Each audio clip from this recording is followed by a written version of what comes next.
In this video, I'm going to show you how to get many attendances using Action Network in n8n in a quick and simple way. If you're working with event data, attendee records, or just want to pull multiple attendance entries into your automation, this is the exact workflow you need. And if this tutorial helps, make sure to hit like and subscribe for more n8n automation guides. Let's get into it. First, open the workflow you want to work on inside n8n. This could be an existing automation or a new workflow where you want to bring in attendance data from Action Network.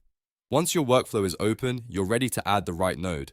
Now go to the Nodes panel on the right side of the screen. This is where n8n lets you search for and add integrations and actions. In the search bar, type Action Network, then select it from the available nodes. This will connect your workflow to the Action Network service and give you access to its available actions. After selecting Action Network, look for the option called Get Many Attendances. Click on that action. This is the step that allows you to retrieve multiple attendance records instead of just a single entry, which is useful when you need a larger dataset for reporting, filtering, or further automation. Next, configure what you want. Depending on your use case, you can set the parameters needed for the attendance records you want to pull.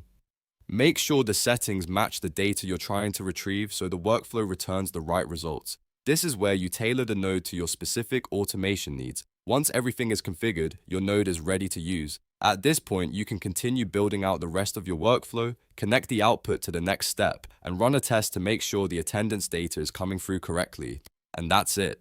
You've now learned how to get many attendances using Action Network in n8n. If this was helpful, don't forget to like, subscribe, and turn on notifications so you don't miss the next n8n tutorial.